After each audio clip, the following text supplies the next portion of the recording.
परम प्रेममय श्री श्री ठाकुरेर श्रीचरण कमले आमार अनंत कोटी भक्तिपूर्ण प्रणाम।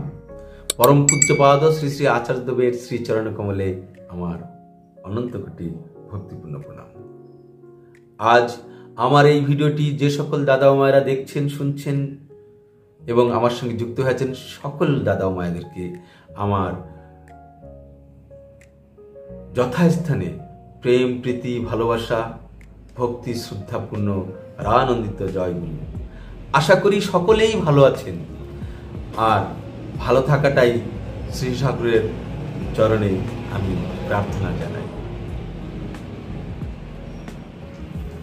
আজকে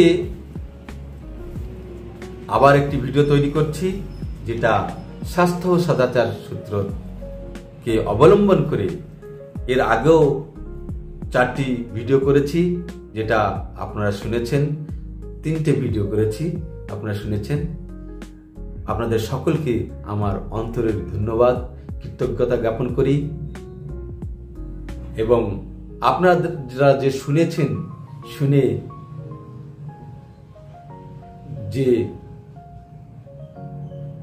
শোনার কারণে যে আমি উৎসাহ প্রেরণা পেয়েছি সমৃদ্ধ হয়েছি আপনাদের সকলকে আমার অন্তরের অনেক অনেক ধন্যবাদ। আসুন আজকের যে বাণীটি পাঠ করব স্বাস্থ্য সদাচার সূত্র থেকে, সে বাণীটি হচ্ছে এমনি। এর আগে যে বাণীটি পাঠ করেছিলাম সেই বাণীটিও এই ধরনেরই ছিল, কিন্তু তার মধ্যেও প্রত্যেকটি বাণীর এক একটা দিক রয়েছে, তাই প্রত্যেকটি বাণী পড়া খুবই প্রয়োজন। তাই পূর্বের বাণীটি একবার একটু পুনরাবৃত্তি করে দিচ্ছি।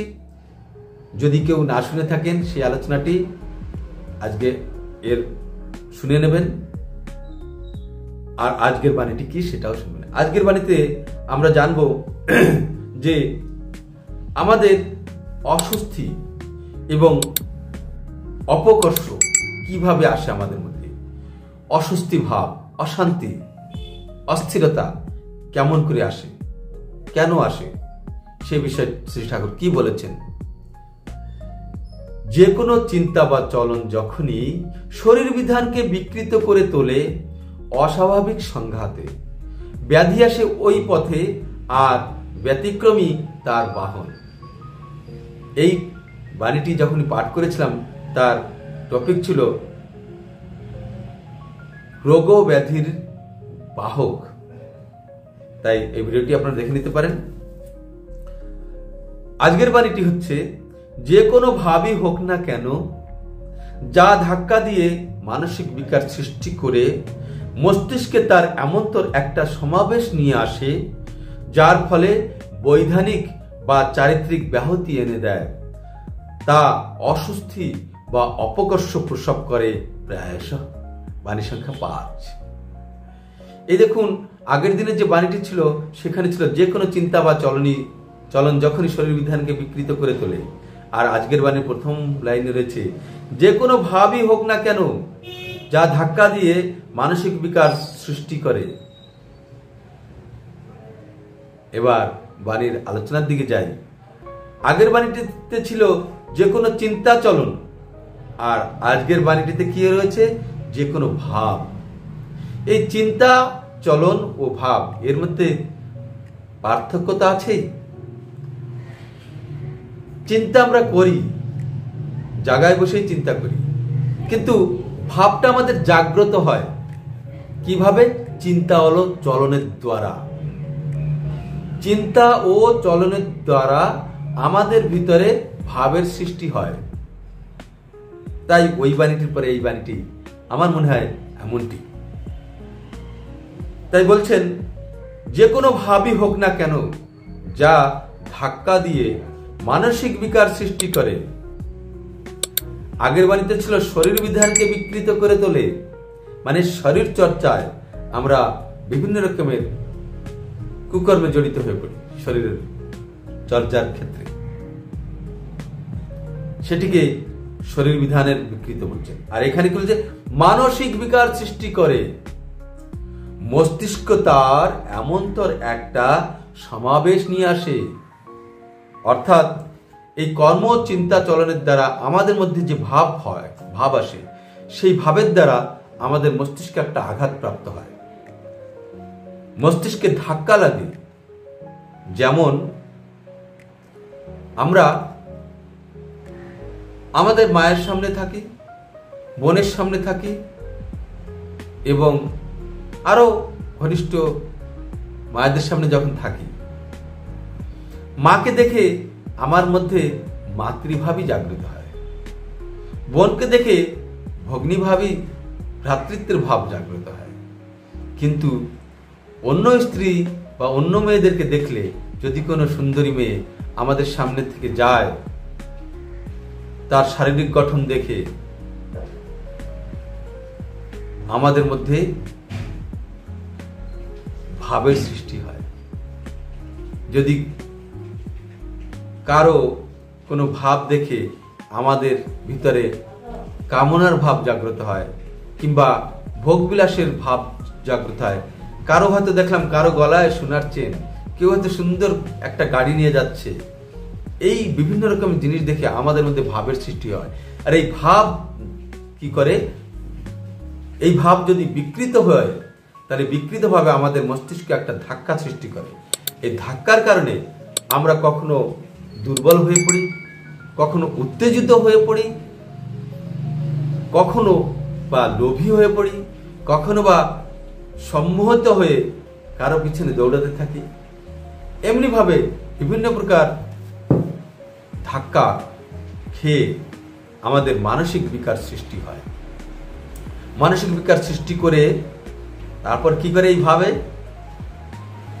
মস্তিষ্কে এমন একটা সমাবেশ নিয়ে আসে। সমাবেশ মানে কি? অনেক কিছু, একটা পরিবেশ অনেক কিছু যোগাবেগ করে, যুক্ত হয়ে যায়। একটা এমন সমাবেশ নিয়ে আসে, যে সমাবেশ আসলে পরে আমাদের বৈধানিক ও চারিত্রিক চরিত্র ব্যাহত করিবে।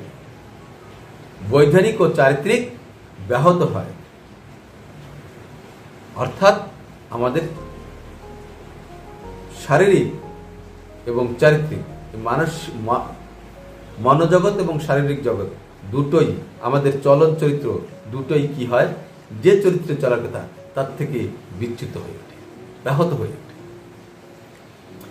আর এমনটি যখনই হয়, তখনই অস্বস্তি ও অপকর্ষ প্রসব করে অধিকাংশ সময়।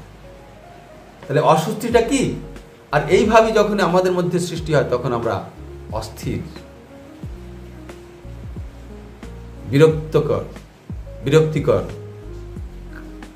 এই সব জিনিসগুলোর দাস হয়ে যায়। আর এই অসুস্থ মনে কখনো শক্তি থাকে না, ভালো কাজ হয় না। তাই আমাদেরকে এই সব কিছুর থেকে মুক্তি পেতে গেলে আমাদেরকে কি করতে হবে? তীব্র নাম ধ্যান এবং ইষ্টময় হয়ে, ইষ্টপরায়ণ হয়ে, ইষ্টের প্রতি অটুট টান রেখে যজন ইষ্টভৃতি সস্তনী সদাচার পরায়ণ হয়ে চলে আমাদেরকে এই যত প্রকারের ধাক্কা আছে, এই কোনো প্রকারের ধাক্কা আমাদেরকে ক্ষতিগ্রস্ত করতে পারবে না। এর আগে আমি একটা ভিডিও করেছিলাম, যেখানে আমি কথা প্রসঙ্গের কথা আলোচনা করেছি। সেখানে এই যে কত রকমের ভাব যা আমাদের মস্তিষ্কে ধাক্কা দেয়, আমাদের মধ্যে মানসিক বিকার সৃষ্টি করে, এই বিকার থেকে সৃষ্টি করার অনেক কথাই সেখানে আলোচনা করা হয়েছে। আমরা বিকৃত কখনোই এই ষড়রিপুর দ্বারা, এই দশেন্দ্রিয়, এই দশানন, রাবণ, যে কথাটা বলি রাবণের 10টা মাথা, এই 10টা মাথা দশানন আর কিছু নয়, আমাদের দশেন্দ্রিয়। আর এই দশেন্দ্রিয় কাদের দ্বারা প্রভাবিত হয়? পঞ্চভূতের দ্বারা। এই দশেন্দ্রিয়র আরো 10টা শাখা প্রশাখা আছে। তাহলে এই দশেন্দ্রিয়র আরো 10টা করলে পরে শতানন হয়ে যায়। তাই রাবণের ভ্রাতা ছিল শতানন, সর্বশক্তিমান। এই সবগুলিকে একমাত্র রাম নিয়ন্ত্রণ করতে পেরেছিলেন। আর সেই মর্যাদা পুরুষোত্তম কে ধরলেই আমরা এই সবগুলিকে কি করতে পারবো, নিয়ন্ত্রণে রাখতে পারবো। আমরা তাদের দাস না হয়ে আমরা প্রভুর দাস হতে পারবো। আর তার জন্য চাই কি, যুগোপযোগী বর্তমান পুরুষোত্তম সদ্গুরু পরম প্রেমময় শ্রী ঠাকুরকে ধরলে এটা অতি সহজেই আমরা লাভ করতে পারি। তো আসুন সেই পরম প্রেমময় শ্রী ঠাকুরকে মাথায় নিয়ে আমরা এগিয়ে চলি, এবং যারা সেই বাঁচতে চান, বৃদ্ধির পথে যেতে চান, প্রাপ্তির পথে যেতে চান, তারা সকলেই পরম প্রেমময় শ্রী ঠাকুরের আদর্শকে জড়িয়ে ধরে আমরা আমাদের পরমার্থের সন্ধানে এগিয়ে যেতে পারি, অমৃত পথের যাত্রী হতে পারি। এই প্রার্থনা রাখি পরম প্রেমময় শ্রী ঠাকুরের রাঙারাতুল চরণে। জয় গুরু, বন্দে পুরুষোত্তম। সকলে ভালো থাকবেন। নেক্সট ভিডিওটি আনা পর্যন্ত আমাকে বিদায় দিবেন।